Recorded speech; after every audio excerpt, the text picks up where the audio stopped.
SP એજ્યુકેશનમાં આપનું સ્વાગત છે.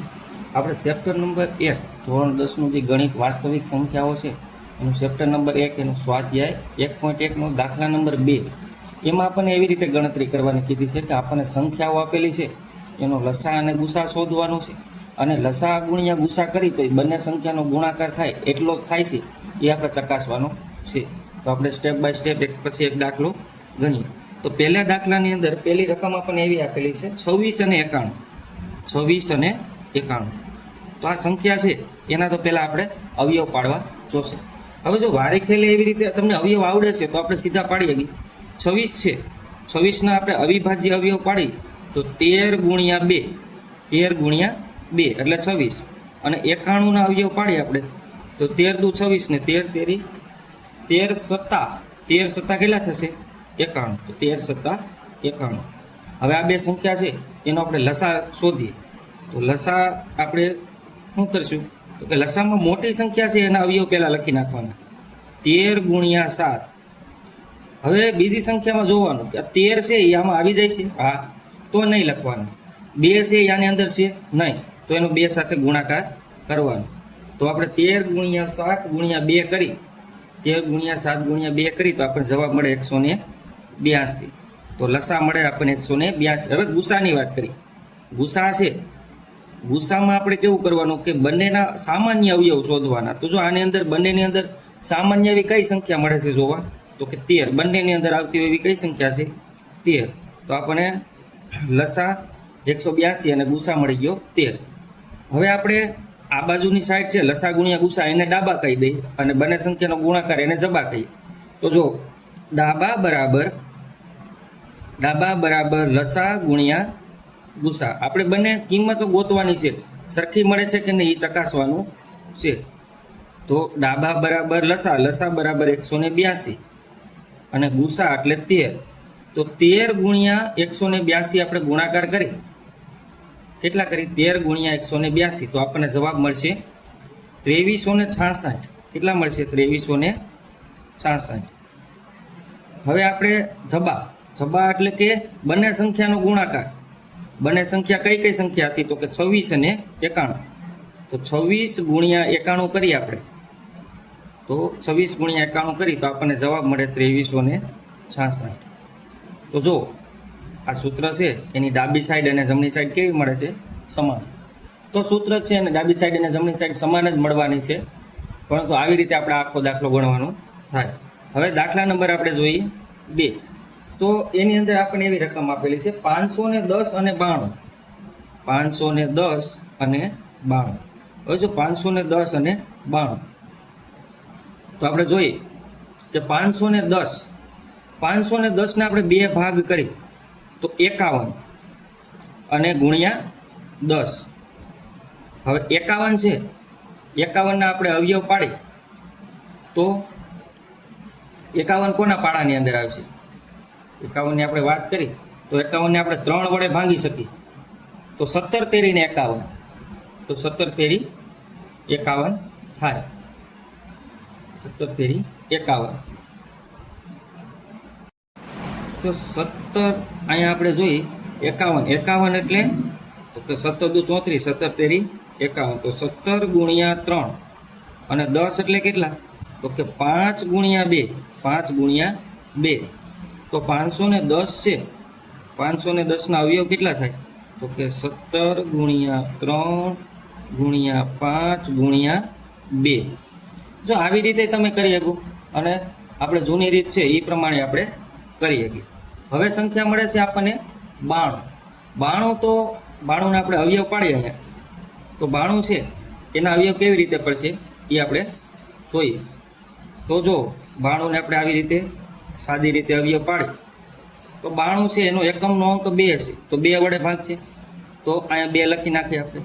2 ચોખ્ખું ને 8, 1 વધ્યા અહીંયા 12 થયા, 2 6 12, 46 થયા. હજી એકમનો અંક 2 છે તો હજી ભાંગી શકાય તો અહીંયા 2 લખી નાખી. 2 દુ ને 4 અને 2 તેરી ને 6. હવે 23 છે એ અવિભાજ્ય સંખ્યા છે તો 23 એકા 23.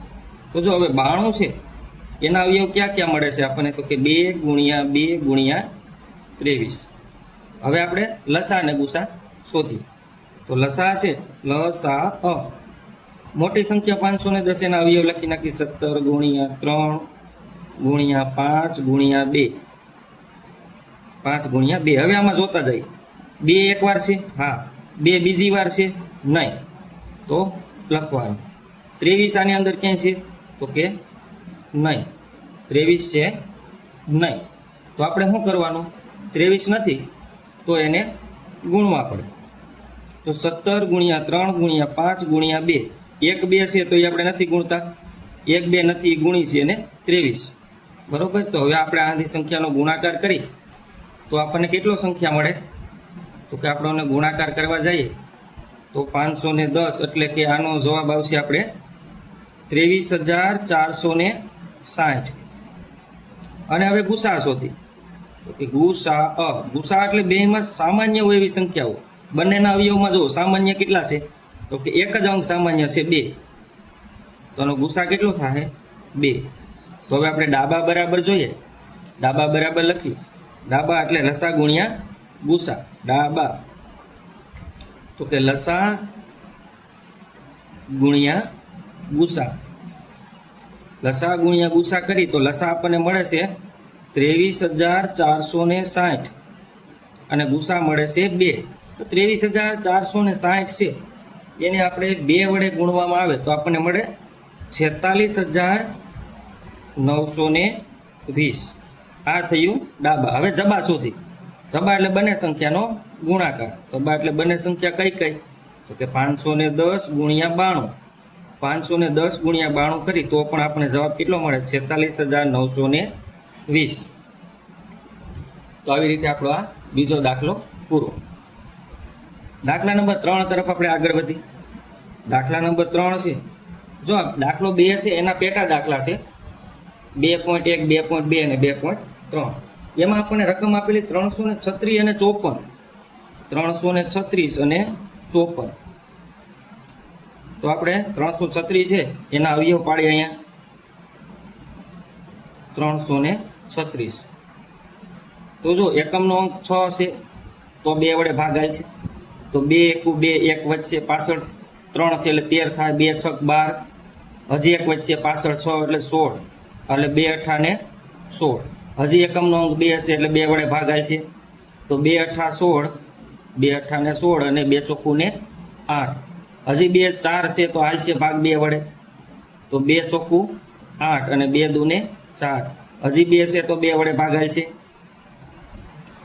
અહીંયા 2 કરી નાખી તો 2 દુ ને 4 અને 2 એકુ 2.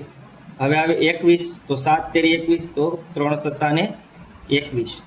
અને 7 છે એ અવિભાજ્ય સંખ્યા છે, 7 છે એ કેવી છે તો કે અવિભાજ્ય સંખ્યા છે, તો 7 એકુ 7, 7 એકુ 7.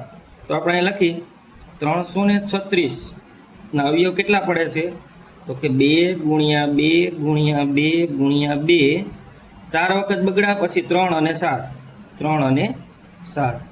હવે 54 ના અવયવ પાડી, 54 એટલે 27 દુ 54, જો 54 એટલે 27 દુ ને 54, તો 2 ગુણ્યા 27. હવે 27 ના અવયવ પાડો તો 9 તેરી 27 એટલે 3 ગુણ્યા 3 ગુણ્યા 3, જો 3 તેરી 9, 9 તેરી 27, 27 દુ ને 54 થઈ ગયા. તો આવી રીતે આના અવયવ થઈ જાય છે. તો હવે આપણે લસા અને ગુસા શોધી. તો લસા બરાબર મોટી સંખ્યાના અવયવ લખી નાખવાના બધાય. તો કે જો 2 ગુણ્યા 2 ગુણ્યા 2 ગુણ્યા 2 ગુણ્યા 3 ગુણ્યા 7. હવે નાની સંખ્યા છે એમાં જોતું જવાનું, આ બગડો છે આમાં આવી જાય છે, હા તગડા કેટલી વાર છે 3 વાર, આમાં કેટલી વાર છે તો કે આમાં એક જ વાર છે, તો 2 વાર હજી ઘટે, તો 2 વાર શું કરવા પડે એને ગુણવા પડે. તો હવે આપણે એનો ગુણાકાર કરી, આધી સંખ્યા છે એનો આપણે શું કરવો પડે ગુણાકાર કરવો પડે. તો આપણે એનો ગુણાકાર કરી તો આપણને સંખ્યા કેટલી મળે તો કે આનો ગુણાકાર કરી તો આપણને 3024. અને લસા શોધી તો બંનેની અંદર સામાન્ય સંખ્યાઓ એવી કેટલી છે તો કે એક તો બંનેની અંદર બગડો છે, બીજો તો કે આની અંદર એ તગડો છે, આની અંદર એ તગડો છે, તો 2 અને 3 બંનેમાં સામાન્ય, તો 2 ગુણ્યા 3 એટલે 6. તો અહીંયા લસા આપણને 3024 અને ગુસા આપણને કેટલો મળે છે 6. તો હવે આપણે આગળ જોઈ ડાબા અને જબા. તો દાખલા નંબર 3 માટે દાખલા 2.3 બીજાનો ત્રીજો એનો ડાબા બરાબર લસા ગુણ્યા ગુસા કરી તો આપણને કેટલી સંખ્યા મળે? તો લસા કેટલો મળ્યો? તો આપણને 3024 અને ગુસા મળ્યો તો આપણને 6. તો જો આ બંનેનો આપણે ગુણાકાર કરીએ તો આપણને મળે 18144 અને જબ્બા બરાબર શું થાય? તો કે જબ્બા બરાબર બંને સંખ્યાનો ગુણાકાર. બંને સંખ્યા કઈ કઈ હતી? તો કે 336 ગુણ્યા 54 આ બંનેનો ગુણાકાર કરી તો આપણને 18144 મળે. તો અહીંયા આપણે જે દાખલો હતો બીજો એના પેટા 3 દાખલા હતા, 2.1, 2.2 અને 2.3. હવે આપણે દાખલા નંબર 3 તરફ આગળ વધી અને દાખલા નંબર 3 ની અંદર આપણને શું કીધું છે એ આપણે જોઈએ. તો દાખલા નંબર 3 ની અંદર આપણને એવું કીધું છે કે આપેલી અવિભાજ્ય સંખ્યાને અવિભાજ્યના અવયવીની રીતે લસા અને ગુસા શોધો. તો આપણને સંખ્યા આપેલી છે. આપેલી સંખ્યાને અવિભાજ્યની રીતે, અવિભાજ્ય એટલે અવયવ પાડી, અવિભાજ્યની રીતે લસા અને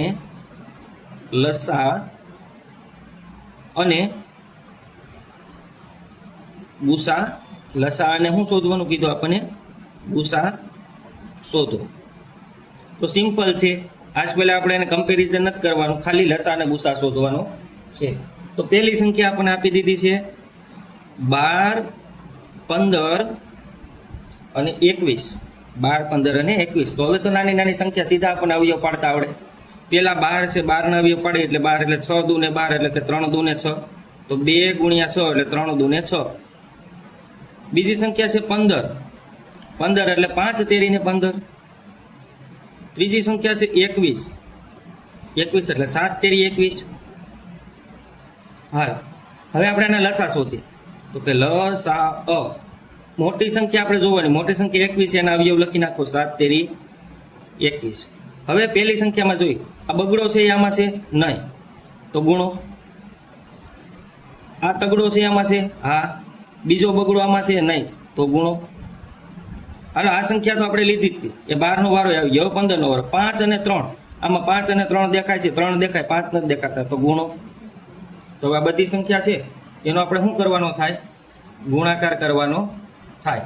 તો બધી સંખ્યા છે એનો આપણે ગુણાકાર કરવાનો થાય. કઈ કઈ સંખ્યાનો? તો કે આ આપેલી સંખ્યા છે એનો આપણે ગુણાકાર કરવો પડે. તો જોઈએ આપણે. જો 5 દૂને 10, 10 દૂને 20, 20 તેરી 60 અને 60 ગુણ્યા 6, 6 સત્તા 42, 420. કેટલા આવે? 420. અને આપણને ગુસા શોધવાનો કીધો. તો ગુસા છે જોઈએ આપણે. આ ત્રણેય સંખ્યાની અંદર સામાન્ય હોય એવી કઈ સંખ્યા દેખાય છે? તો કે આની અંદર 3 છે, આની અંદર 3 છે અને આની અંદર 3 છે. બીજી કોઈ સંખ્યા સામાન્ય છે નહીં. તો ગુસા કેટલો હોય છે આનો? 3. હવે દાખલા નંબર 2 તરફ આપણે આગળ વધી. દાખલા નંબર 2 ની આપણને 3 નો પેટા નંબર 2 એટલે કે 17, 23 અને 29 આ 3 સંખ્યાઓ આપેલી છે. તો હાલો 17 ના અવયવ પાડો. તો કે 17 ના અવયવ નહીં પડે. 17 એકુ 17. 23 ના અવયવ પાડો. તો કે ઈ અવિભાજ્ય સંખ્યા છે. 23 એકુ 23. 29 તો કે 29 એ અવિભાજ્ય સંખ્યા છે. 29 એકુ 29. હાલો લસા શોધીએ આપણે. લસામાં જો મોટી સંખ્યા કઈ છે? તો કે 29. તો એના અવયવ લખી 29. 1 નો લખો તો હાલે. બીજી સંખ્યા હવે 17 માં જોઈએ તો 17 આમાં છે નહીં.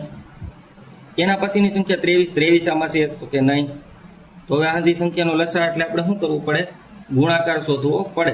તો આંધાનો ગુણાકાર આપણે કરી તો આપણને મળે 11339. હાલો હવે એનો ગુસા શોધીએ આપણે. ગુસા જોઈએ આપણે. જો હું તમને એક વાત કહું કે કોઈ સંખ્યા આપણને આપેલી છે એની અંદર કોઈ સામાન્ય અવયવ છે જ નહીં. બધી જ સંખ્યાઓ અલગ અલગ છે. તો અલગ અલગ હોય તો ગુસા આપણે હંમેશા 1 મળે.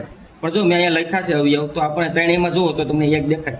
કદાચ તમે અવયવ ન લખાવે 17 ગુણ્યા 23 ગુણ્યા 29 છે એના અવયવ નથી પડતા તો આમાં કોઈ પણ સંખ્યા આપણને સામાન્ય નથી દેખાતી. તો એનો ગુસા સીધો તમારે 1 લખી નાખવાનો, કારણ કે 1 છે એ ગુણાકાર માટે તટસ્થ સંખ્યા છે, એટલે 1 તો અંધાના ગુણાકારમાં હશે. તો 1 તો કાંઈ સંખ્યા સામાન્ય નહીં હોય, તો 1 તો હશે. એક્ઝામ્પલ હું આપું તમને. કોઈ સંખ્યા તમને માની લો કે એક્ઝામની અંદર આવા આંકડા આપી દીધા A, B અને C. A, B અને C આ સંખ્યા છે, એનો લસા શોધો. તો લસા કે તો આ સંખ્યા તમને ત્રણ સંખ્યા અલગ દેખાય છે. ત્રણ સંખ્યા અલગ દેખાય છે, તો આનો લસા કેટલો થાય? તો કે A, B અને C ગુણાકાર કરી નાખવાનો, કારણ કે અલગ સંખ્યા છે તો હંધાઈનો ગુણાકાર જ કરવો જોઈએ. અને તમને એમ કે આનો ગુસા શોધો અથવા ગુસા જણાવો.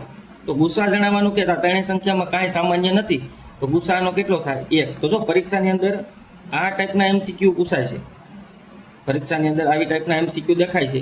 ચલ સંખ્યાઓ તમને આપી દીધી હોય તો આપણે એના અવયવ ન પાડી શકીએ. અવયવ ન પાડી શકીએ તો લસામાં બધાનો ગુણાકાર કરી નાખવાનો, ગુસામાં 1 લખી નાખવાનો. તો આ છે એ IMP આ ટાઈપનો આવે છે. આપણે જોઈએ દાખલા નંબર 3. દાખલા નંબર આપણે ત્રીજો છે, એનો ત્રીજો દાખલો. એમાં આપણને સંખ્યા આપી છે 8, 9 અને 25. તો હાલો આપણે અવયવ પાડી. 8 છે એના અવયવ પાડી તો 2 ગુણ્યા 2 ગુણ્યા 2. 9 છે એના અવયવ આપણે પાડી તો 3 તેરી ને 9. 25 છે એના અવયવ આપણે પાડી તો 5 ગુણ્યા 5. હવે આપણે લસા શોધી. લસા શોધી તો મોટી સંખ્યા 25 એના અવયવ લખી નાખી 5 ગુણ્યા 5. પછી આપણે જોઈએ 8. આ 3 બગડા છે, આમાં એકોય બગડો છે નહીં, તો 3 ને ગુણી નાખો. હવે આમાં જો 5 આ 3 છે 2 વાર, આમાં ક્યાંય દેખાય છે? તો કે નહીં. તો બધાને ગુણી નાખો. હવે આપણે આનો ગુણાકાર કરી 25 દુ 50, 2 ગુણ્યા 2 એટલે 100, 100 ગુણ્યા 2 એટલે 200, અને 3 તેરી 9 એટલે 200, 9 દુ 18, એટલે જવાબ આવી છે એનો 1800. ગુસાની આપણે વાત કરી. ગુસા છે એમાં જો ત્રણેયમાં તમને કઈ સંખ્યા હરખી દેખાય છે? 2 2 2, 3 3 3, 5 5 5. એક કોઈ સંખ્યા હરખી છે, અને જ્યારે કોઈ સંખ્યા સમાન ન હોય ત્યારે ગુસા કેટલો હોય? 1 હોય.